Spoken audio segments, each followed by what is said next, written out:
वेदांतातील ग्रंथ श्रवण करण्यासाठी आमच्या चॅनलला सबस्क्राईब करा व बेल आयकॉन दाबायला विसरू नका. नदीव तुकाराम ब्रह्मानंदम परमसुखदम केवलम ज्ञानवृत्तिम द्वंद्वातीतम गगन सदृशम तत्त्वमस्यादिलक्ष्यम् एकम नित्यम विमलमचलम सर्वदी साक्षभूतम भावातीतम त्रिगुणरहितम सद्गुरुं तन्नमामि विनायकं गुरुनौमि साखरे नाम विश्रुतम येषांचरण सान्निध्या जीवा मुक्ता भवन्ति साखरे वंशविख्यातं ज्ञानदानपरायण विनायकं गुरुवंदे भवबंधविमुक्तये. जो आनंद सत्यप्रकाश विभू आणि आधार नाम रूपास बुद्धी न जाणी आणि जाणी त्यास तो अपार शुद्ध परमात्मा मीच्याशे स्वरूप समुद्रावरती जणू तरंग ब्रह्मा विष्णू महेश गणपती सूर्यचंद्र वरुण यम मिरविती देवी कुबेरे तैशेची तो सर्वज्ञानी दयाघन मुनी हृदय ज्याचे करते ध्यान त्याचे बुद्धी उपाधी करून मिथ्या भानमजची माझे होतसे ज्याच्या अज्ञानी भाषे जगत तसा दोरीवरी सर्प दिसत परी दोई ठाईना सर्प जगत ते स्वतंत्र आणि स्वयंब्रह्म मीच्याशे पुण्य पुरुषी सदैव निष्काम भूत प्राप्ती कारणे भजावा राम तोची मित्याय आत्माप्त काम तरी नमन कोणा करावे म्या. असंभावना व विपरीत भावना याच्या लक्षणाचा आपण विचार केला. ज्यावेळी श्री गुरु आपल्याला महावाक्याचा उपदेश करतात, उपदेश केल्यानंतर त्याच्यामध्ये पुन्हा जर काही शंका निर्माण झाली तर त्या साधकाने तो निश्चय पक्का होण्याकरता काय करावं, झालेलीच साधना पुन्हा करावी. कारण परमार्थामध्ये अभ्यासाला फार महत्व आहे. अभ्यास कशाला म्हणतात? केलेलीच गोष्ट पुन्हा पुन्हा करणे याला म्हणतात अभ्यास. अभ्यासाशिवाय हे शक्य नाही. जसं ज्ञानोबाऱ्यांनी हरिपाठामध्ये मनुष्याला उपदेश केला की तुम्हाला मुक्ती पाहिजे का? मुक्ती पाहिजे असेल तर तुम्ही भगवंताचं नाम घ्या. नाम घ्या. ते कसं घ्यायचं? ज्ञानेश्वर महाराज म्हणतात, देवाचे द्वारी उभा क्षण भरी तेने मुक्ती चारी साधी येल्या. क्षणभर घ्या, पण ते कसं घ्या? स्थिर मनाने घ्या. क्षणभर फार घ्यावं लागत नाही. एक क्षणाने ते आपल्याला प्राप्त करता येतं, पण ते स्थिर मनाने केलं पाहिजे. माणसं तासभर देवाचं नाव घेतात पण मन स्थिर नसतंय. ही साधना करत असताना, ती नाम घेत असताना त्या साधनामध्ये मन स्थिरावलं पाहिजे. मग ज्ञानेश्वर महाराजांना कोणी तर म्हटलं, महाराज तुम्ही सांगताय बरोबर आहे, क्षणभर आम्ही देवाचं नामस्मरण केलं पण आम्हाला काय मुक्तीचा लाभ झाला नाही. महाराज म्हणतात, ज्या अर्थी झाला नाही त्या अर्थी तुमचं मन स्थिर नव्हतं. मन स्थिर नव्हतं. मग असं करा, मन स्थिर करण्याचा अभ्यास करा. आणि तो अभ्यास कोणता करा? हरिमुखे म्हणा, हरिमुखे म्हणा, हरिमुखे म्हणा, हरिमुखे म्हणा. कुठंपर्यंत म्हणा? जोपर्यंत मन स्थिर होत नाही तोपर्यंत म्हणतच राहा.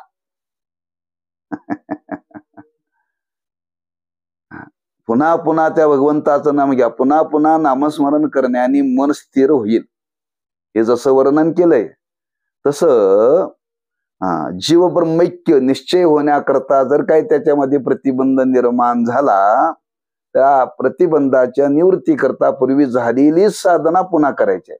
नवीन साधना नाही आहे. श्रवण, मनन आणि निधिध्यासन.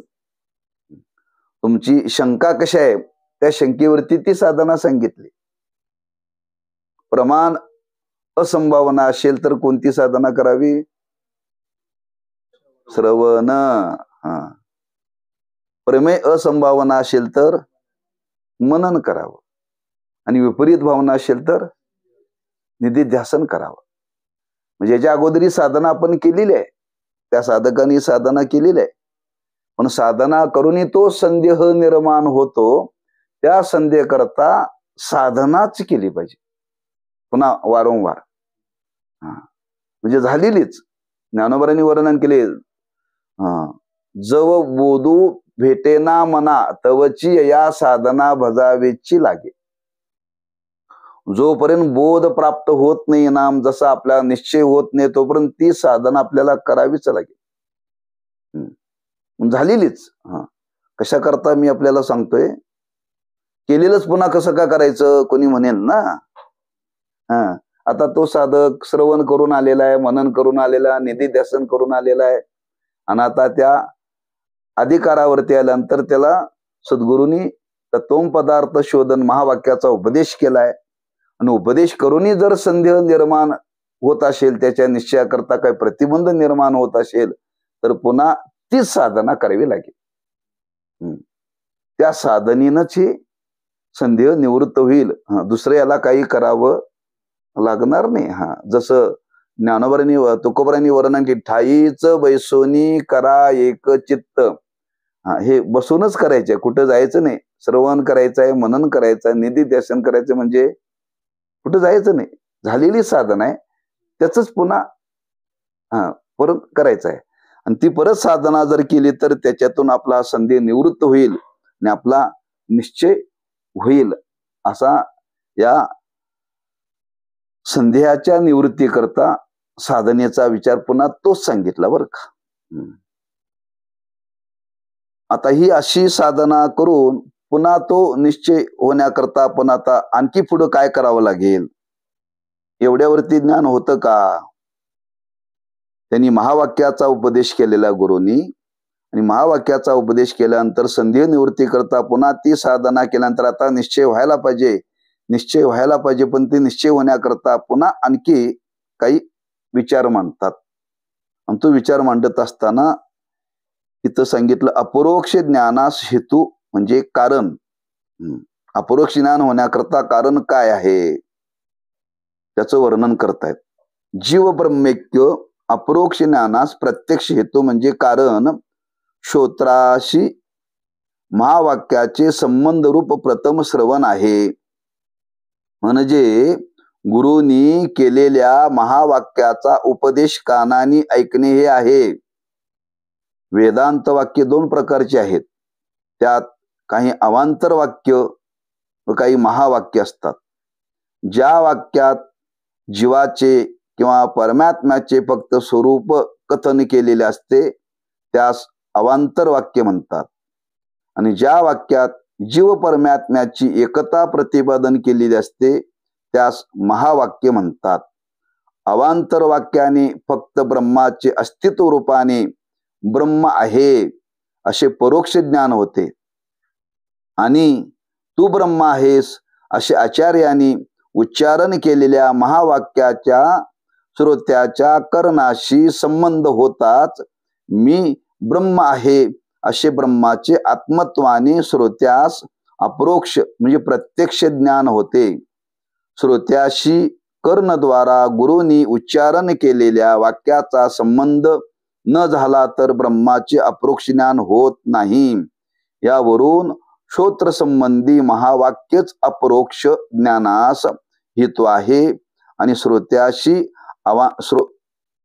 अवांतर वाक्याचे श्रवण परोक्ष ज्ञानास हेतू आहे. यावरून अपरोक्ष ज्ञानास महावाक्य हेतू आहे हे सिद्ध झाले. म्हणजे आता आपल्याला जे ज्ञान होणार आहे ते कोणतं ज्ञान. अपरोक्ष बरोबर आहे पण कोणतं ज्ञान. मी ब्रह्मरूप आहे. हे मी ब्रह्मरूप आहे ज्ञान होण्याकरता ते श्री गुरु आपल्याला महावाक्याच्या द्वारे उपदेश करतात.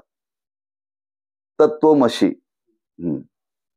त्या वाक्याच्या द्वारे ते तू आहेस त्यांचा शब्द आपल्या कानाशी संबंध आला पाहिजे तरच ज्ञान होतं. तरच ज्ञान होतं. मग कोणी म्हणेल आतापर्यंत आम्हाला जे ज्ञान होतं ते कानाशी संबंध आल्यानेच ज्ञान होतं. यात नवल काय दुसरं तुम्ही सांगताय? कारण मुखातून शब्द बाहेर पडल्यानंतर तो डोळ्याकडे जातो का नाकाकडे जातो का तोंडाकडे जातो का कानाकडे जातो? शब्दाचा संबंध कानाशी आहे. शब्दाचा संबंध कानाशी आहे. कोणताही शब्द कानावरती आला की त्या शब्दाने त्याला ज्ञान होतं. शब्दाने त्याला ज्ञान होतं. बरोबर आहे? शब्द कानावरती पडला की ज्ञान होतं. बरोबर आहे ना? हा. पण कधी कधी कानावरती शब्द पडून सुद्धा ज्ञान होत नाही. कानावरती शब्द पडून सुद्धा ज्ञान होत नाही. काही माणसं बोलत असतात आणि त्या बोलण्याचे शब्द कानावरती येतात. आता तो बोलत होता पण कोण बोलत होता हे कळत नाही. कोण बोलत होता हो? शब्द कानावरती येत होते, बोलत होता, पण कोण बोलत होता हे ज्ञान झालं का? का?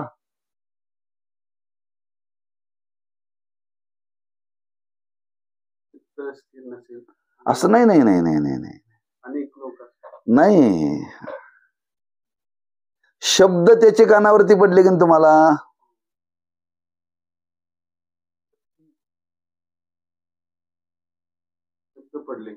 मग शब्द कानावरती पडले पण कोण बोलत होता याचं ज्ञान झालं का?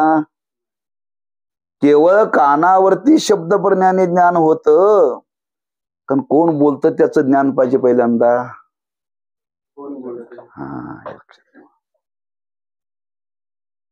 श्री गुरुनी आपल्याला महावाक्याच्या द्वारे उपदेश केला, तू ब्रह्म आहेस. हे पहिल्यांदा शब्द ज्ञान पाहिजे आपल्याला. हे पहिल्यांदा शब्द ज्ञान पाहिजे. आणि हे शब्द ज्ञान असेल आणि ते जर गुरूंच्या मुखातून आलं आणि तर त्याचा कानाशी संबंध आला तर ज्ञान होतं. आपल्याला मी ब्रह्म हे ज्ञानच नाही पहिल्यांदा.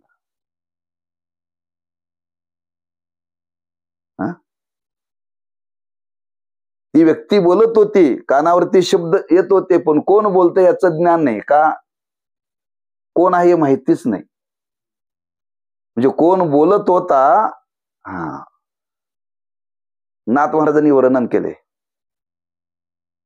थोडं. अनुमानाचं तिथं प्रमाण सांगितलंय. त्या गवळणीना अनुमानाचं ज्ञान किती होतं. गवळणी राहत होत्या गोकुळात आणि भगवंत गायी राखण्याच्या निमित्ताने वनामध्ये गेले. आणि वनामध्ये गेल्यानंतर त्या वनामध्ये भगवंतानी वेणू वाजवला आणि ते शब्द गवळणीच्या कानावरती पडले. मज भासती यादव राजे, वृंदावनी वेणू कवनाचा गे माये वाजे. त्या वृंदावनामध्ये वेणू वाजवलेला शब्द गोपिकांच्या कानावरती पडला आणि कानावरती पडल्यानंतर त्या गोपिका म्हणतात, हा वेणू भगवंताचाच आहे. निश्चय होता त्यांचा. असा वेणू कुणाला दुसऱ्याला वाजवता येत नाही. असा वेणू कुणाला म्हणजे भगवंताने वनात वेणू वाजवला आणि तो त्यांनी कुठं गोकुळात ऐकला. ते शब्द कानावरती पडले आणि शब्द कानावरती पडल्यानंतर त्या शब्दाचा परिणाम झाला, त्यांच्या चित्तावरती परिणाम झाला. कुणाच्या? का? त्यांना माहिती होतं हा वेणू भगवंतानी वाजवलेला आहे. भगवंतानी वाजवलेल्या वेणूचे शब्द कानावरती पडले आणि त्यांच्या चित्तावरती परिणाम झाला. विसरल्या घर धंदा. मी शब्दाचा संबंध सांगालोय बरं का, लक्षात ठेवा. शब्दाचा संबंध सांगालोय म्हणजे त्यांना पहिल्यांदा त्या शब्दाचं भगवंताचं ज्ञान होतं. भगवंतच वेणू असा वाजवतो. तेव्हा आपल्याला तत्वम पदार्थ शोधन करत असताना मी सच्चिदानंद स्वरूप आहे हे आपल्याला पहिल्यांदा शब्द ज्ञान पाहिजे. आणि हे शब्द ज्ञान असल्यानंतर तसा निश्चय करण्याकरता साधना करण्याकरता आपण प्रवृत्त झालोय आणि प्रवृत्त होत असताना श्री गुरूंनी सांगितलं तेच तू आहेस बरं का. तू जे चिंतन करतो ना, ज्याचा तू आता अभ्यास करतो ना, तेच तू आहे. असे शब्द त्यांचे कानावरती पडले. कानावरती पडल्या पडल्या त्याला बोध होतो. पण कधी सांगणाराही त्या ज्ञानाचा अनुभव असलेला पाहिजे. ज्याच्या कानावरती पडले तो त्या अधिकारावरती पाहिजे आणि त्यांच्या मुखातून जे शब्द बाहेर पडले ते महावाक्य पाहिजे. या 3 गोष्टी एकत्र आल्या तर ज्ञान होतं, नाहीतर होत नाही. महावाक्याचा उपदेश गुरुनी केला, ऐकणारा अधिकारी नाहीये. काय त्याच्या कानावरती शब्द पडून काही उपयोग होत नाही, काही उपयोग होत नाही. अधिकारी आहे पण सांगणारा तो बोध संपन्न ज्ञानी नाही, श्रोत्रिय ब्रह्मनिष्ठ कृपाळू नाहीये, तरी त्याचा काही उपयोग होणार नाही. सांगणार आहे, ऐकणार आहे, पण महावाक्य नाहीये तरी होणार. एका विन एक कामा नये. ऐकणाराही साधन चतुष्ट संपन्न पाहिजे, सांगणारा श्रोत्रिय ब्रह्मनिष्ठ कृपाळू पाहिजे आणि महावाक्याचा उपदेश पाहिजे, तरच त्याला हा बोध होतो. एरवी बोध होत नाही. म्हणजे इथं कर्णाशी म्हणजे कानाशी त्या शब्दाचा संबंध झाला पाहिजे, लक्षात ठेवा. म्हणून लोक ऐकतात, दिवसेंदिवस लोक कितीतरी ऐकणार आहेत, पण ऐकून काहीच बदल होत नाही का हो. काय म्हणतो महाराज, मी 50 वर्ष झालं कीर्तन ऐकतोय, बदल काय? जैसे ते.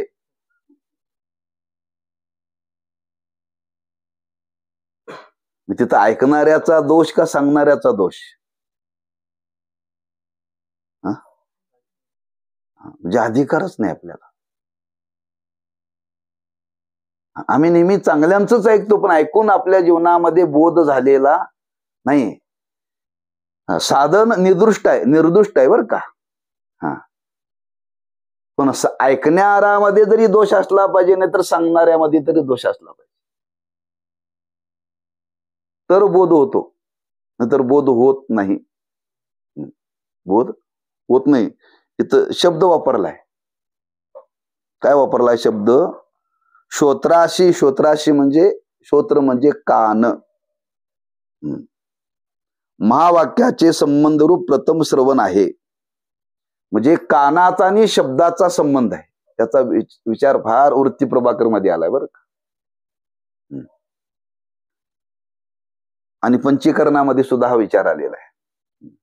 5 इंद्रिय, ज्ञानेंद्रिय आणि 5 विषय. 5 विषयाचा 5 इंद्रियाशी संबंध आहे. डोळ्याने रूपच पाहता येतं, कानाने शब्दच ऐकता येतो, घ्राणेंद्रियाने गंध सेवन करता येतो, रसनेंद्रियाने रस चाखता येतो आणि त्वचेने, त्वगेंद्रियाला म्हणतात, स्पर्शच. यात काय बदल करता येत नाही बरं का. बदल करता येत नाही. एखादा माणूस बहिरा आहे पण डोळे चांगले आहेत, तडजोड करायला काय हरकत आहे?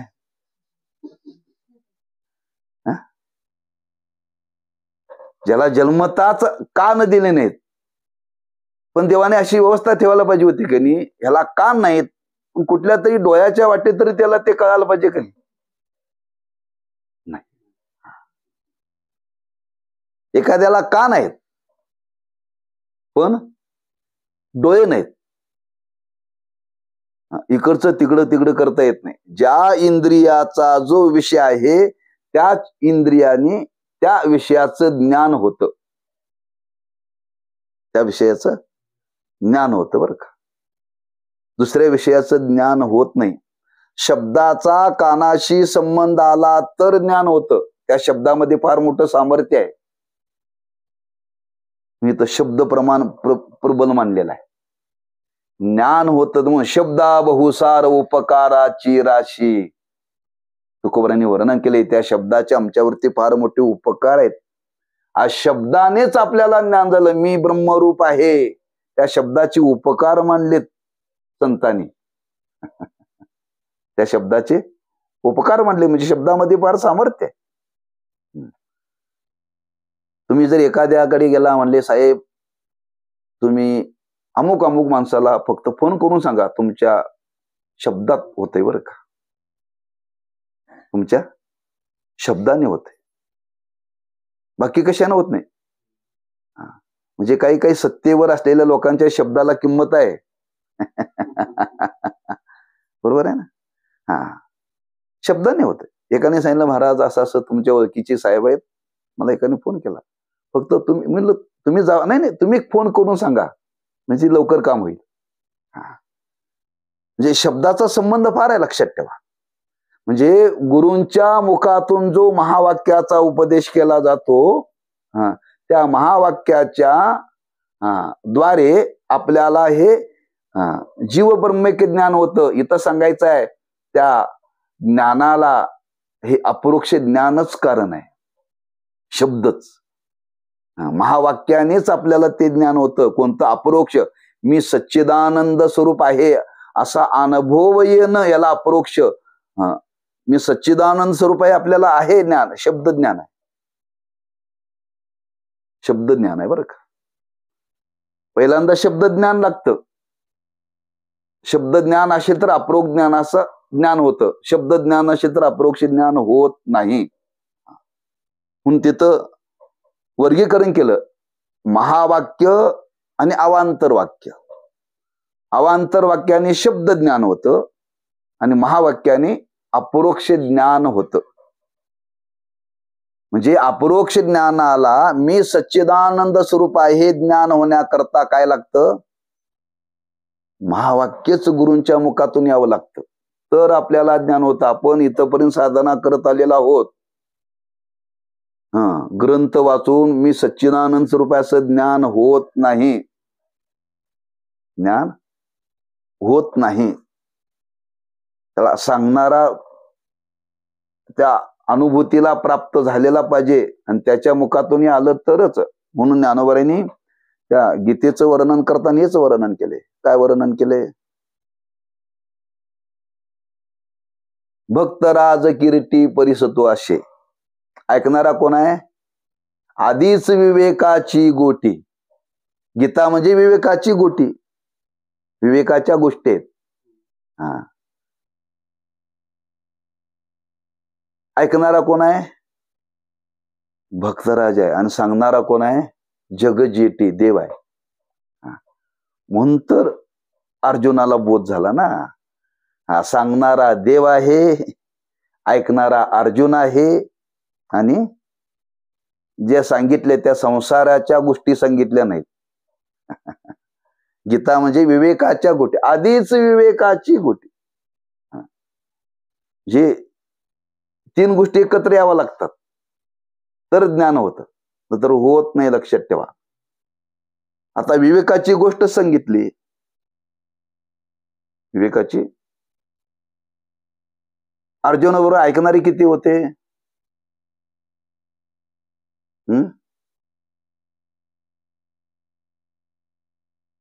अनेक नव्हते. कारण हा अर्जुनाला उपदेश केलाय देवानी. कुठे केलाय? रथामध्ये केलाय. आणि ते कुठे केलाय? रणांगणावरती. रणांगणावरती शांतता असेल,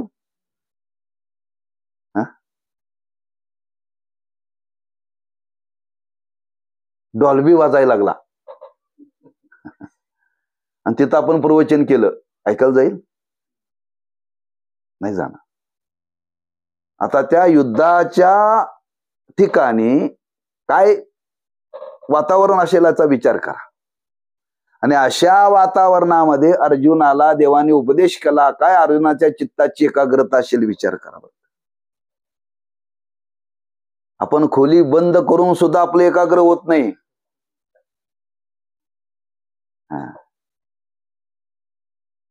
याच्यातून एक गोष्ट देवाला सांगायची आहे. अर्जुनाची रणांगणावरती जर एकाग्रता होते तर आमची तुमची संसारामध्ये एकाग्रता व्हायला का हरकत आहे? संसार म्हणजे युद्ध रणांगणच आहे हो. रणांगणातच आहे आपण. युद्ध म्हणजे संसार म्हणजे हा तिथं भाव सांगितला, लक्षात ठेवा. अर्जुनाला कबो झाला, अर्जुन अधिकारी होता. आपण अधिकारी नाही म्हणून संसारात राहून सुद्धा आपल्याला ज्ञान होत नाही. एवढी चित्ताची एकाग्रता त्या स्थितीमध्ये अर्जुनाची होती. आणि अर्जुनाला देवाने बोध केला. हाच बोध केलाय, जीव ब्रह्मैक्य ज्ञानाचाच बोध केलाय. अरे अर्जुना, शरीर मरणार आहे रे, तू सच्चिदानंद स्वरूप आहेस, तुला नाशच नाहीये, तू अमर आहेस, हाच उपदेश केलाय. मग जे मरणार आहे, नाश पावणार आहे, त्याच्याविषयी कशाला दुःख करतो म्हणले? तू सच्चिदानंद स्वरूप ह्याच बोध केला. आणि हा बोध अर्जुनाला झाला, भगवंतानीच केला. फक्त करत असताना ज्यावेळी हा बोध केला, तिथं संतांनी संगती त्याची सांगितली शास्त्रांनी, त्यावेळी अर्जुन हा शिष्य होता आणि देव हा गुरु होता. कोण होता? शिष्यस्ते हम. शिष्य भावाने अर्जुन तिथं देवाकडे ऐकण्याकरता प्रवृत्त झाला. दुसऱ्या अध्यायामध्ये हा विचार आलेला आहे. पहिल्यांदा गेल्या गेल्या ते सगळं तिथलं वातावरण, मी शब्दाचा संबंध सांगवले, लक्षात ठेवा, आपल्याला कळावं म्हणून. तसं हे सोपं नाही आहे. पटवून द्यावं लागतं. कारण गुरूंच्या मुखातून आलेला शब्द आणि त्या शब्दाने आपल्याला महावाक्याच्या द्वारे ते शब्द कानावरती पडले, त्याला बोध होतोच. त्या शब्दामध्ये सामर्थ्य आहे. महावाक्यानेच मनुष्याला बोध होतं. ते महावाक्यच ज्ञानाला त्या कारण हे सांगायचं इथं, अपरोक्ष ज्ञानाला. कसं काय शक्य आहे? हे शक्य कसं आहे ते सांगावलं आपल्याला, बरं का. कसं काय शक्य आहे ते सांगा आपल्याला. म्हणजे त्याचं पहिल्यांदा आपल्याला ज्ञान असावं लागतं. आपल्याला एखाद्याने एखाद्याला हाक मारली, हाक मारली, कानावरती शब्द आले, पण ज्याने ज्याला हाक मारली त्याचा पहिल्यांदा परिचय पाहिजे का नाही? परिचय पाहिजे. मी हाक मारली, गणेश म्हणून हाक मारली, हाक मारली गणेश, त्या अर्थी माझा आणि गणेशाचा परिचय असला पाहिजे. तर त्या शब्दाचा परिणाम होतोय. परिचय नसेल तर, ज्याचा परिचय नाही, अनोळखी माणसांनी आपल्याला हाक मारली, कानावरती शब्द पडले, आपण ते कानात घेतच नाही, अपरिचित आहे. मोबाईल आहे, नंबर सेव्ह केलेला असेल तर बरं आहे. सेव्ह केलं जर केलं नाही तर कोणाचा आहे, उचलावा का नको? नंबर परिचयाचा दिसत नाही, बरोबर आहे. नवीन नंबर आली की माणसं उचलत नाहीत बरं का. व्यापारी तर उचलत नाहीत. काय काय क्षेत्रामध्ये फोन उचलत नाहीत. परिचयाचा असेल तर उचलतात. म्हणजे मोबाईल वाजला म्हणजे शब्दच आहे का नाही, वाजून सुद्धा तो दुर्लक्ष करतो का? परिचयाचा नाही, परिचय नाही. आणि तो जर सेव्ह केलेला असेल तर, मग 2 मिनिटं बोलतो, मित्राचा फोन आलाय, सगळं थांबवतोय. म्हणजे शब्दामध्ये किती सामर्थ्य पहा. म्हणजे व्यवहारामध्ये सुद्धा आपल्याला ते ज्ञान होतं ते शब्दानेच होतं, परिचय होतो तो शब्दानेच होतो, एकमेकाविषयी नातं निर्माण होतं ते शब्दाने निर्माण होतं. ते चित्र सांगायचं आहे आपल्याला. जे ब्रह्मज्ञान होतं ते सुद्धा शब्दानेच होतं, शब्दानेच होतं. किंवा ते शब्दात वर्णन करता येत नाही. ब्रह्म कसं आहे, शब्दाने सांगता येत नाही, पण ज्ञान होतं ते शब्दानेच होतं, लक्षात ठेवा. ज्ञान होतं ते शब्दानेच होतं. पण ते शब्द महावाक्याच्या रूपाने आले पाहिजेत, आणि ते गुरूंच्या मुखातून आले पाहिजेत. हा, आणि ऐकणाऱ्याचे कान चांगले पाहिजेत, म्हणजे कानाचे चापे नव्हे. ऐकणारा अधिकारी पाहिजे. ऐकणारा जड वाटतंय. हा, शब्द तर माहिती आहेत, हो तू ब्रह्म आहे, हो प्रक्रिया झाल्याशिवाय हो, मग ते अधिकाऱ्याला ते ज्ञान होतं हो. म्हणून तर क्रम त्याला सांगितलंय ना. हा, लगेच आला आणि त्याला ब्रह्मज्ञानाचा उपदेश केला, तू देव आहेस, तू ब्रह्म आहे, असं जर लोकांना सांग सुटलं तर ज्ञान होईल कोणाला? नाहीच ना. का? आपल्याला स्वस्वरूपाचं अज्ञान आहे, ज्ञानच नाही त्याच. मी देह आहे याच भावनेत आपण राहतो. आता आपण जरी श्रवण करत असलो, मी देह आहे याचा विसर पडलाय का? नाहीच आहे, नाहीच विसर. आपण आज अशा भावामध्ये वागतोय, मी साहेब आहे. आता ऑफिसमध्ये गेल्यानंतर काय म्हणतात? मॅडम. बरोबर आहे, संस्कार आहेत देहावरती. एवढे पक्के आहेत, एवढे पक्के आहेत. मी ब्रह्म आहे आपल्याला ज्ञानच नाही आहे, ज्ञानच नाही. मी देह आहे, मी महाराज आहे, मी साहेब आहे. बरोबर आहे की नाही? शब्दच आहेत, पण आपला अनधिकार आहे, अधिकार नाही आहे. आपल्याला स्वरूपाचं ज्ञान नाहीच आहे.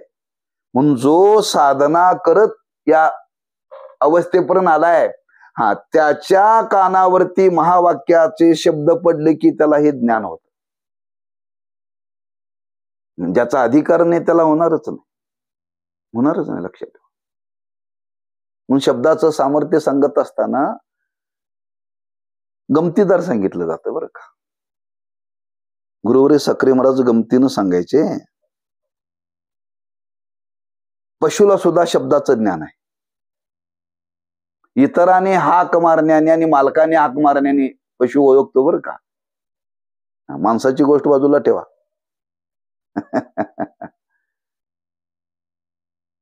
बंड्या, ते विचार करते, मालकाचा आवाज आहे बरं का, मालकाचा आवाज आहे. तुम्ही बंड्या म्हणून बघा, ते भुंकाय थांबत नाही. म्हणजे शब्दाचा परिचय पशुवरती सुद्धा होतोय बरं का, पण कधी होतोय? सातत्याने. त्याचा आणि मालकाचं सातत्य आहे, आपलं सातत्य नाही आहे.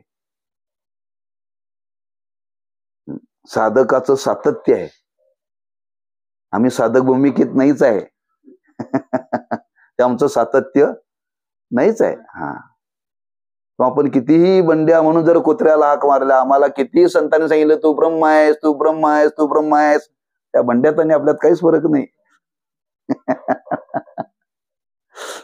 का? सांगणाऱ्याच्या शब्दाचा परिचय नाही, आपल्याला त्याची ओळखच नाही.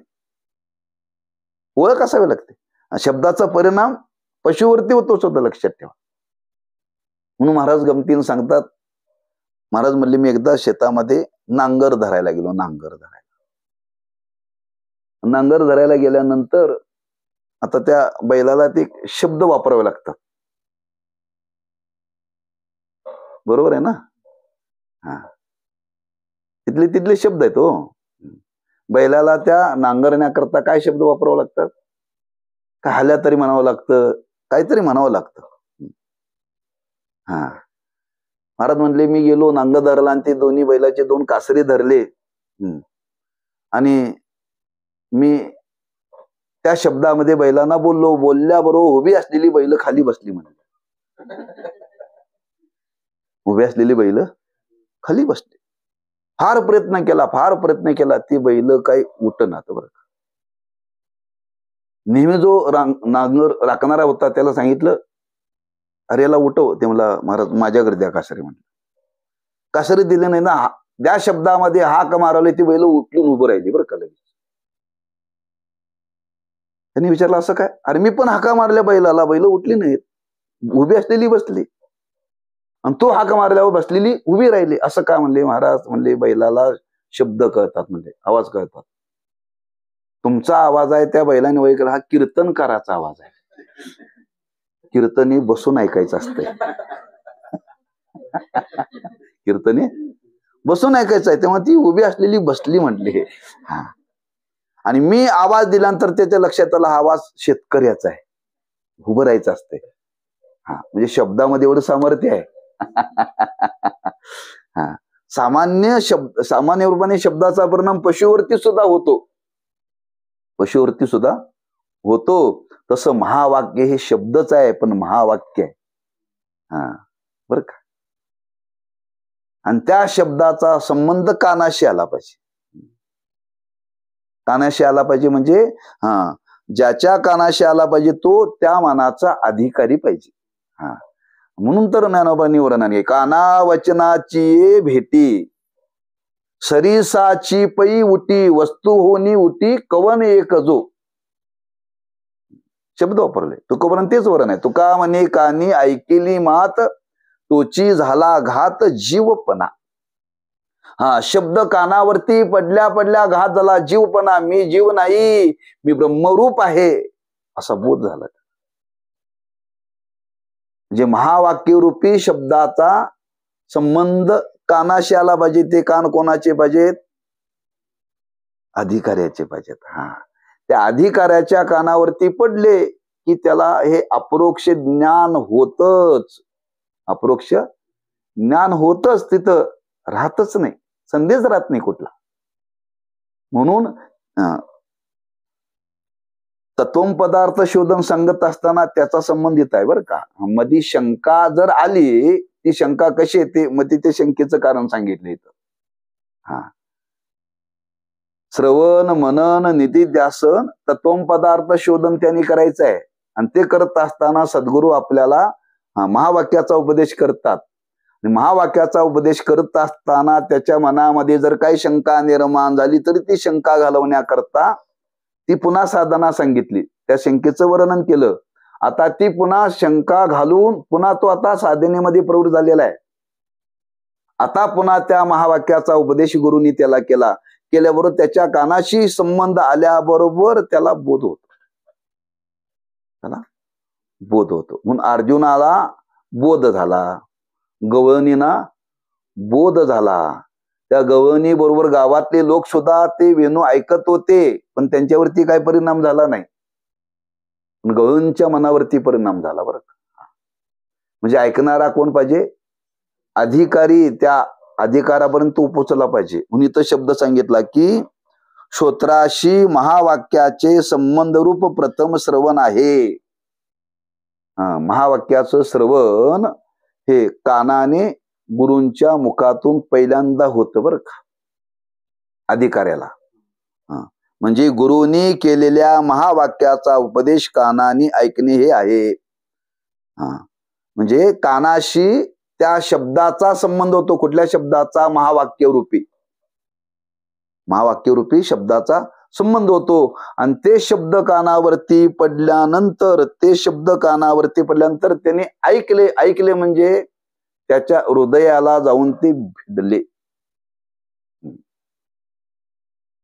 ऐकणे शब्द नुसतं कानावरती शब्द याला ऐकणं म्हणत नाहीत. आज आपल्याला ऐकता येतं, ऐकायला येतं, पण ऐकण्याची योग्यता नाही. काय? ऐकता येतं, कान कशा करता दिलेत? ऐकण्याकरताच दिलेत. मग एवढं आपण हजार गोष्टी कानाने ऐकतो, त्या शब्दाचा परिणाम होतो. मग या शब्दाचा परिणाम का होत नाही आमच्या मनावरती? मग ज्ञानोबांना सांगावं लागलं, मी पैजेनं तुम्हाला सांगतो, तुम्हाला हे ज्ञान होईल. तरी अवधान एकले दिजे, मग सर्व सुखाशी पात्र होईजे. हे प्रतिज्ञे उत्तर माझे उघड ऐका. पैजेनं सांगतात, निश्चयानं बोलतात ज्ञानोबा. जगाला सांगतात तुम्हाला हे होणार, सर्व सुखाशी पात्र होईल. सर्व सुख म्हणजे हेच. मी सच्चिदानंद स्वरूप आहे अशा बोधाला प्राप्त झाल्यानंतर जी अवस्था आहे ह्याला सर्व सुख म्हटलेलं. सर्व सुख म्हणजे का दुसरं तिसरं काही नव्हे. हा, तेच सुखाचं स्वरूप आहे ना. सच्चित आनंद हे सुखरूपच आहे हो. आणि या सुखाचा अनुभव आला की तुम्हाला जगामध्ये सगळं सुखाचाच अनुभव येईल. सर्व सुखाचा अंतर्भाव ज्याच्यामध्ये आहे असं इथे स्वरूप आहे. हा, त्याच्याकरता तो अधिकारी पाहिजे म्हणून तरी शब्द वापरला. तरी अवदान एकले दिजे. तुम्हाला हे ज्ञान जर करून घ्यायचं असेल तर काय केलं पाहिजे?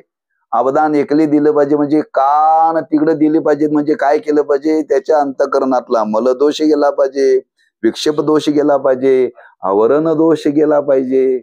त्यांनी श्रवण केलं पाहिजे, त्यांनी मनन केलं पाहिजे, त्यांनी निधिध्यासन केलं पाहिजे. त्यातलं काही नकारात्मक लोक म्हणतात आम्हाला काही कळालंच नाही. कसं कळलं?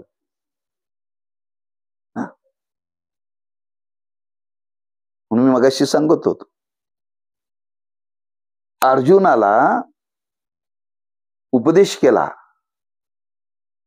जसा अर्जुनाला उपदेश केला तसा तो ऐकण्याची योग्यता संजयाला दिली होती.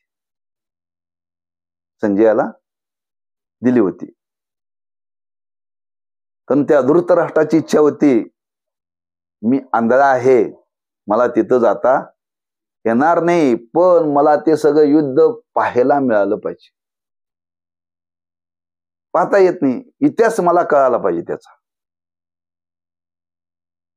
काय त्याची योग्यता असेल बघा धृतराष्ट्राची. युद्ध चालू होतं कुरुक्षेत्रावरती आणि त्याला घरात बसून सगळं कळत होतं. त्या काळात ही विज्ञानाची प्रगती नव्हती. विज्ञानाची प्रगती नव्हती, पण देवानी व्यवस्था केली. किती भाग्यवान असेल, पण उद्धार झाला नाही धृतराष्ट्राचा.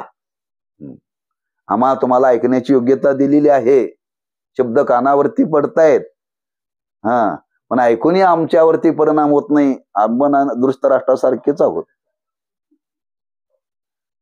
धृतराष्ट्रासारखेच आहोत. तो डोळ्याने आंधळा होता, आपण आतून आंधळे आहोत. काय म्हणजे ज्ञानोबरांनी वर्णन केले शेवटी की त्या संजयाला राहवलं नाही. संजयाला एवढा आनंद व्हायचा, काय माझं भाग्य म्हटला. ह्या राजाला सांगण्याच्या निमित्ताने मला इथं सेवक म्हणून बसवलं. जेवढा आनंद अर्जुनाला झाला तेवढा आनंद संजयाला झाला. पण तो संजय म्हटला मी एवढं हे सगळं घडलेला सांगतोय, मला वाटत होतो हा फक्त बाहेरूनच आंधळा आहे, पण हा आतून पण आंधळा आहे, असं त्या संजयाला वाटलं बरं का. एवढं सांगून सुद्धा त्याच्या मनावरती काही परिणाम झाला नाही. कुणाच्या? धृतराष्ट्राच्या. जसं सांगितलं तसं संजयाने धृतराष्ट्राला सांगितलं, पण धृतराष्ट्राच्या मनावरती काही त्याचा परिणाम झाला नाही. लक्षात, किंबहुना त्या संजयाचा उद्धार झाला. संजयाचा उद्धार झाला. म्हणून ते आमच्या आश्रमात एक उद्योगपती आणि पुष्कळ संपत्ती, पण मानसिक संतुलन बरोबर राहिलं नाही. आणि ते एकदा गुरुवरी महाराजांना भेटायला आले. म्हणले संपत्ती भरपूर आहे म्हणले, मानसिक संतुलन नाही म्हणले, माझं हरवलंय म्हणले, समाधान नाही म्हणले. काय नाही म्हणले, रोज आमच्या इथं चिंतन चालू असतं, ऐकायला येत जा. आता श्रीमंत असतो, सकाळी 6:30 आमच्या इथं पाठ असतो म्हणले, हरकत नाही म्हणले. ते बरोबर अंघोळ करून गाडी घेऊन 6:30 यायचे बरं का, रोज यायचे. जवळजवळ वर्ष 2 वर्ष ते नेमान येत होते. मग तो एकदा ड्रायव्हर भेटला. ड्रायव्हर म्हणला महाराज माझं भाग्य म्हणला, साहेबांच्या निमित्ताने मला ऐकायला मिळते म्हणाला. मी कशाला इथं आलो असतो म्हणाला. मला काय सांगायचं आहे, अर्जुनाच्या निमित्ताने संजयाला मिळालं. तसं तो ड्रायव्हर म्हटला, माझं भाग्य, हा, साहेबांना इच्छा झाली आणि रोज मला साहेबांना घेऊन यावं लागतं, मला हे कुठं ऐकायला मिळालं असतं म्हणाला. त्यांना ऐकून त्यांच्यात परिवर्तन झालं. मला तिथला मुद्दा सांगायचा आहे. हा, त्या अर्जुनाला उपदेश करत असताना ते शब्द संजयाने ऐकले, तसेच्या तसे शब्द धृतराष्ट्राला सांगितले, पण त्याच्यावरती काही परिणाम झाला नाही. हा अधिकार आहे, पण ज्याचा अधिकार आहे, हा, त्याच्या अधिकाराला महावाक्याचा उपदेश जर त्याने कानाने ऐकला की त्याला हे ज्ञान होतच, हे सांगायचं लक्षात ठेवा. म्हणून महावाक्य त्याला शब्द वापरलेला आहे. हा, इथं वेदांत वाक्ये दोन प्रकारचे आहेत. त्यात काही अवांतर वाक्ये व काही महावाक्य आहेत. ज्या वाक्यात जीवाचे किंवा परमात्म्याचे फक्त स्वरूप कथन केलेले आहे, बर का. अवांतर वाक्य कशाला म्हणायचं? ज्याच्यामध्ये फक्त देवाचं वर्णन केलेलं आहे, देव कसा आहे. काही वाक्यामध्ये फक्त जीवाचं वर्णन केलेलं आहे, त्याला अवांतर वाक्य म्हणतात, बरं का. आणि ज्याच्यामध्ये जीवाचं आणि शिवाचं, परमात्म्याचं दोन्ही स्वरूपाचं ऐक्याचं वर्णन ज्याच्यामध्ये केलं त्याला म्हणावं महावाक्य. फक्त एकाच बाजूने ज्याच्यामध्ये वर्णन केले त्याला अवांतर, आणि ज्याच्यामध्ये दोन्हीचं वर्णन केलेलं आहे, दोन्हीच्या ऐक्याचं, त्याला म्हणायचं महावाक्य. दोन्हीतला फरक लक्षात ठेवा. बोध होण्याकरता, ज्ञान होण्याकरता अवांतर वाक्य उपयोगी पडत नाही, महावाक्यच लागतं. महावाक्यच लागतं. महावाक्यानेच आपल्याला ज्ञान होतं. म्हणून दोन वाक्य सांगितली. का सांगितले असते? कोणी म्हणलं महाराज आम्ही देवाचं वर्णन ऐकतोय, पण ते अवांतर वाक्य झालं.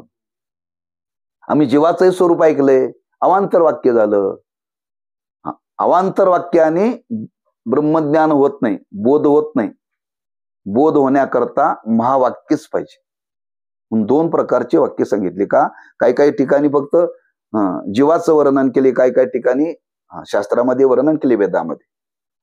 अभंग सुद्धा आहेत तुकोबर यांचे, भगवंताच्या स्वरूपाचं वर्णन. सुंदर ते ध्यान उभे विटेवरी करकटावरी, देवाचं वर्णन केले की ते देवाचं वर्णन ऐकून काय आपल्या स्वरूपामध्ये ऐक्याला काय उपयोगी पडतं का? नाही. मग ते देवाचं वर्णन आहे, हे देवाचं वर्णन आहे. काही ठिकाणी जीवाचं वर्णन केलंय, काही ठिकाणी जगाचं वर्णन केलंय. जग असं आहे, जग तसं आहे, ते ऐकून का आपल्याला परिणाम होत नाही. जग असं आहे आणि देव असा आहे, देव असा आहे, जग असं आहे, जीव असा आहे, देव असा आहे, जीव असा आहे, किंवा वेगळं वेगळं वर्णन आहे, बरं का. त्याने आपल्याला ऐक्याचा बोध होत नाही, ऐक्याचा बोध होत नाही. म्हणून शेवटी तुकोबारांनी एक अभंग लिहिला, आनंद अद्वय नित्य निरामय जे का निजे ध्येय योगी यांचे ते हे समचरण. जो सच्चिदानंद स्वरूप आहे म्हणून हे वर्णन केलं ना, तोच विटेवरती उभा आहे, तो आणि हा वेगळा नाही. दोघांचं ऐक्य सांगितलं, याला म्हणावं महावाक्य, बरं का. दोन्हीचं ऐक्य त्याच्यामध्ये सांगितलं. केवळ सगुणाचं वर्णन केलं नाही, सगुणाचंही वर्णन केलं, निर्गुणाचं वर्णन केलं, आणि दोघांचं वर्णन करून ऐक्य सांगितलं.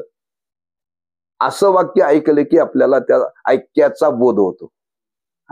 केवळ सगुणाचं वर्णन करून ऐक्याचा बोध होत नाही, ऐकायला ते बरं वाटतं. देव असा आहे, देव असा आहे, देव सुंदर आहे, देव असा आहे, विटेवरती उभा आहे, कमरेवरती हात आहेत. ऐकून काय फरक पडलाच नाही का? फक्त देव असा एवढं कळालं, हो, पण तोच तू देव आहेस हे कळायला पाहिजे ना. मग हे जिथं दोन्हीचं ऐक्य सांगितलं त्याला म्हणावं महावाक्य. अशी दोन प्रकारची वाक्य आहेत. म्हणजे ज्यावेळी आपल्याला जीव ब्रह्मैक्य ज्ञान होण्याकरता ज्या वाक्याची गरज आहे तिथं महावाक्यच पाहिजे, अवांतर वाक्य चालणार नाही.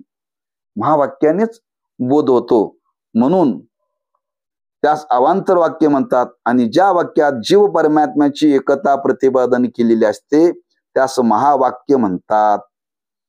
मग कोणी म्हणेल अवांतर वाक्य ऐकून काय परिणाम होणार नाही का? होईल, ते वाया जाणार नाही. शब्द ज्ञान होईल तुम्हाला. देव असा आहे. ऐकीव ज्ञान म्हणतात त्याला बरं का, शब्द ज्ञान. हा, म्हणून अवांतर वाक्याने फक्त ब्रह्माचे अस्तित्वाचे परोक्ष ज्ञान होते. म्हणजे ब्रह्म आहे. ब्रह्म कसा आहे? सच्चिदानंद स्वरूप आहे असं वर्णन केले. केवळ त्याच्या सच्चिदानंद स्वरूपाचं वर्णन करणारे वाक्य आहेत. आम्हाला कळलं असं ब्रह्म आहे, असं ब्रह्म आहे, असं पंढरपूर आहे, अशी आळंदी आहे. नामदेव महाराज म्हणतात असं आहे ऐकून चालणार नाही. नामा मने सर्व सुकृते लाहिजे, एक वेळा जाईजे अलंकापुरा. नुसते आळंदी ऐकून घरात बसू नका, एकदा जा, एकदा जा. पंढरपूर असा आहे ऐकू नका, जा एकदा पंढरपूरला, मग अवघाशी सुखरूप होशी. पंढरपूर असं कळालं हो, सुखाची पेट आहे पंढरपूर. हे शब्द काय परोक्ष ज्ञान झालं. पंढरपूर असा आहे, पंढरपूर असा आहे, पंढरपूर असा आहे. पण पंढरपूर असा आहे असा अनुभव येण्याकरता काय करायला पाहिजे? टीव्ही वरती ते पाहिलं पाहिजे. माऊलींचा सोहळा असा आहे, टीव्ही वरती पाहिलं पाहिजे. पुण्यातून निघाल्यानंतर, आळंदीतून निघाल्यानंतर हा सुख सोहळा असं ऐकलं, शब्द ज्ञान. आता त्याला आपल्याला जर अनुभव घ्यायचा असेल तर किती तास टीव्ही बघितल्यानंतर तो अनुभव येईल? प्रत्यक्ष जायलाच पाहिजे तिथं. तिथं कुठं? त्या सोहळ्यात. अहो जायचं पण गर्दी फार आहे. आम्हाला ती गर्दी, त्या गर्दीत जाणं झेपेल का? तुमची जर तीव्र इच्छा असेल तर तुम्ही ते सहन करू शकताय. नाही मी गेलो, राहण्याची व्यवस्था नाही झाली तर, जेवायची व्यवस्था नाही झाली तर, माझं पोटच बिघडलं तर, माझे पाय दुखायला लागले तर. ते शब्द ऐकले आणि शब्द ऐकल्यानंतर काही हो, मला जेवायला नाही मिळालं तरी चालेल, उपाशी राहिलो तरी चालेल, माझे गुडघे दुखले तरी चालेल, पण मी जाणारच निश्चय करून गेला आणि त्याच्यामध्ये सामील झाला. आणि हा सुख सोळा स्वर्गी नाही जे ऐकत होता तो अनुभव घेतला. त्यात आणि यात फरक आहे का नाही? ब्रह्म सच्चिदानंद आहे, सच्चिदानंद आहे असं रोज ऐकलं, कानावरती पडलं, काही परिणाम होणार नाही. काय? अमर आहा, अमर आहा, खरे की पहा खोटे ते. संतांच्या तू अमर आहेस, तू अमर आहेस, तू अमर आहेस. पण ते मला कधी कळेल? खरे की पहा खोटे. एकदा त्याचा अभ्यास करा म्हणजे कळेल. अनुभव घ्या त्याचा. अनुभव घेतल्याशिवाय कळणार नाही. म्हणून केवळ ऐकीव ज्ञान होतं. ब्रह्म असा आहे त्याला शब्द ज्ञान म्हणतात. आणि तेच ब्रह्म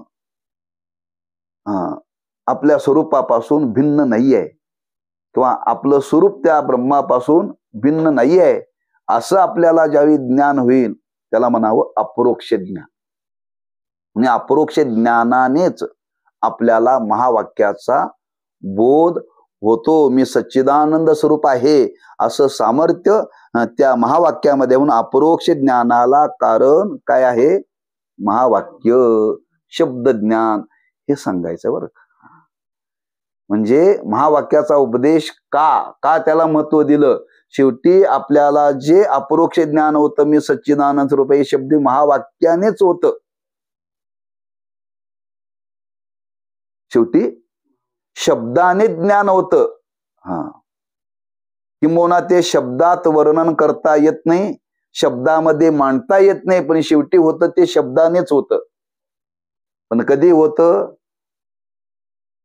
या अधिकारावरती तो गेला पाहिजे आणि सांगणारा तो अधिकारी तेवढा पाहिजे, तर हे सगळं जुळेल, तर हे जुळेल. म्हणून तुकोबारांनी वर्णन केलं, भक्ती ते नमन, वैराग्य तो त्याग, ज्ञान ब्रह्मी भोग ब्रह्मतनो. भक्ती कशाला म्हणतात? वैराग्य कशाला म्हणतात?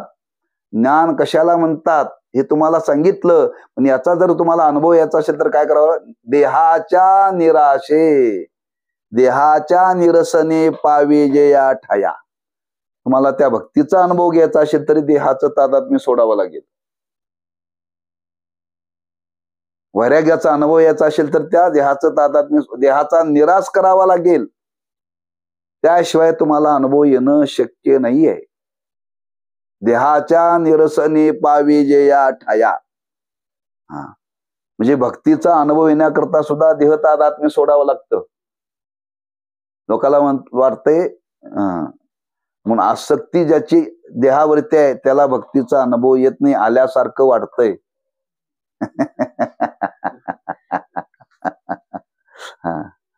देहाचा निराश झाला पाहिजे, देहाशी तादात्म्य ठेवून चालणार नाही. म्हणजे तिथं ती लक्षणं सांगितलीत. हे सगळं संत वाङ्मयामध्ये पसरलेलं आहे. मग तुकोबाराय म्हणतात, कोणी मला म्हणले मला ब्रह्मज्ञान झालं, मला भक्ती कळाली, तुकोबाराय म्हणतात गप्पा मारू नकोस, तुला झाले की नाही मला कळतंय म्हटले. तू झालंय असं उगाच लोकात ओरडून सांगू नकोस. तू का म्हणे मज कळते चाचणी बडबडीची वाणी अथवा सत्य. ज्यावरती तू बडबड करतो ना त्यावरती तुला अजिबात कळालेलं नाही. झालेलंच.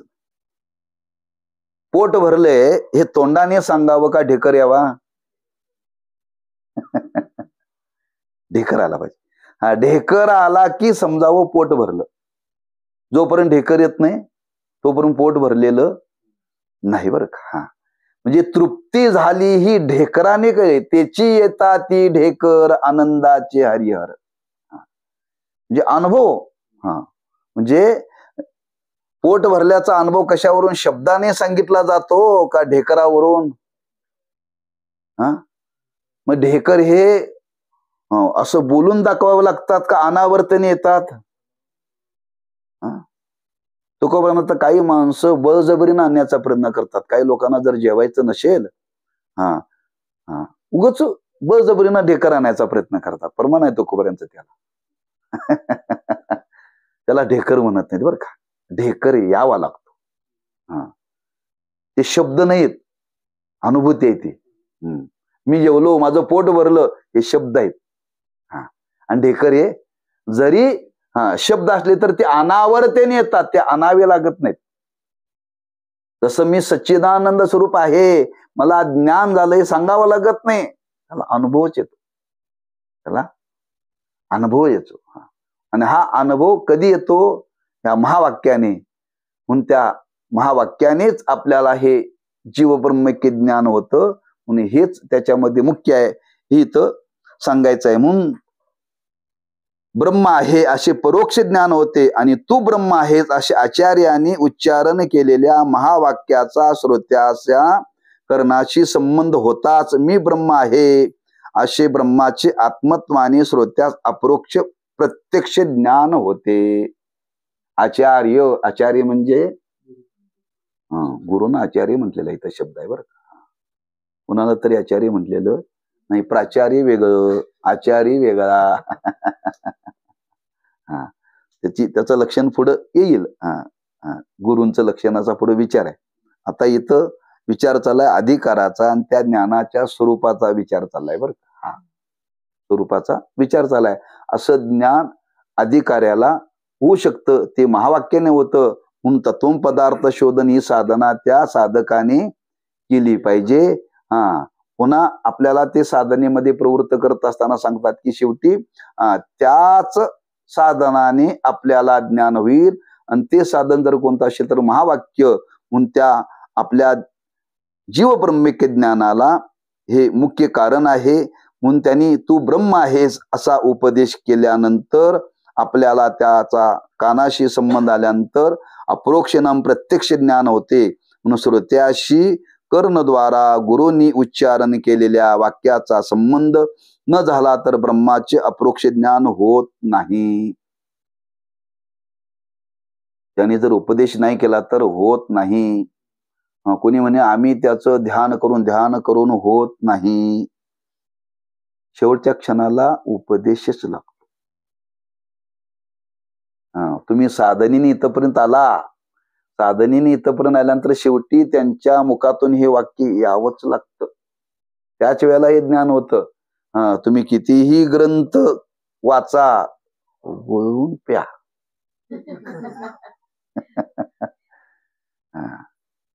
पण गुरूंच्या महावाक्याच्या उपदेशाशिवाय आपल्याला ज्ञान होणं शक्य नाही. आणि जर गुरूंच्या महावाक्याच्या वाचून जर आपल्याला हे ज्ञान जर झालं असतं तर गुरु परंपरा शिल्लक राहिली नसती, गुरु परंपरेला किंमत राहिली नसती. लक्षात ठेवा. ग्रंथानेच लोकांचा उद्धार झाला असता तर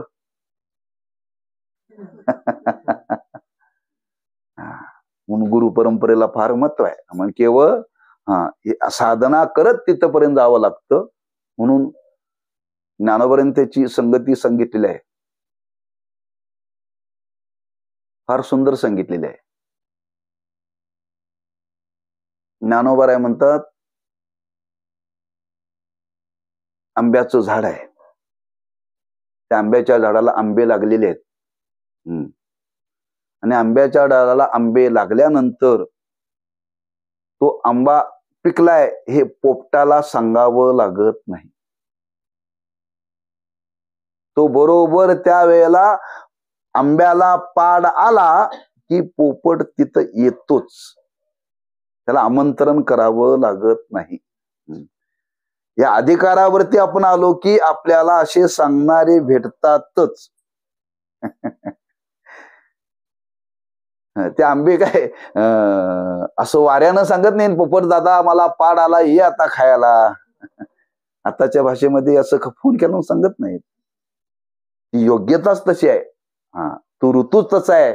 आणि त्या ऋतूमध्ये ती परिपक्वता त्या आंब्याच्या ठिकाणी झाली की आपाप म्हणून तुकोबाराय म्हणते सापडिविले वाटे जाता गंगा स्नाना मस्तकी. मी गुरुना बोलवलं नाही, मी गुरूंच्या शोधाला निघालो नाही, गुरुच माझ्याकडे आले. का?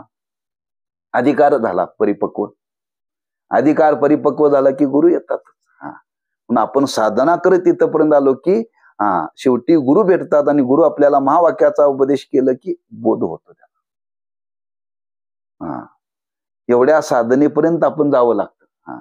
म्हणून शास्त्रामध्ये वर्णन केले गुरु शोधण्याचा प्रयत्न करू नका. हे मार्गदर्शन करण्याकरता गुरु पाहिजेत.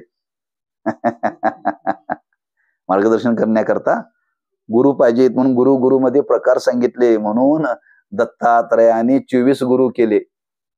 24 गुरु केले बरं का. मग त्या गुरुच्या संबंधाने पुढे तो विचार आहे, तात्पर्य सांगायचं आहे. श्रोत्राशी कर्णद्वारा गुरुने उच्चारण केलेल्या वाक्याचा संबंध न झाला तर ब्रह्माचे अप्रोक्ष ज्ञान होत नाही.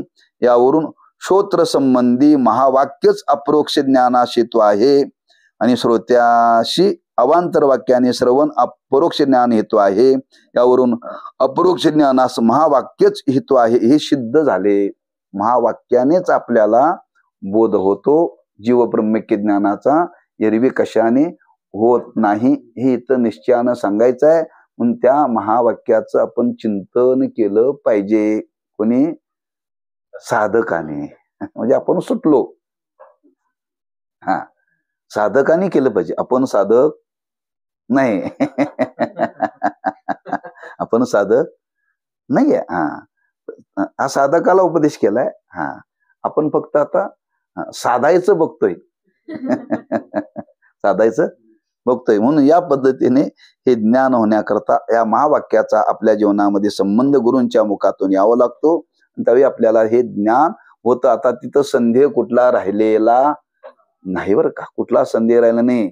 प्रमेय असंभावना, प्रमाण असंभावना, विपरीत भावना हे सर्व आता तिथं निवृत्त झालेला आहे. आता शेवटचा तो काळ आहे बरं का.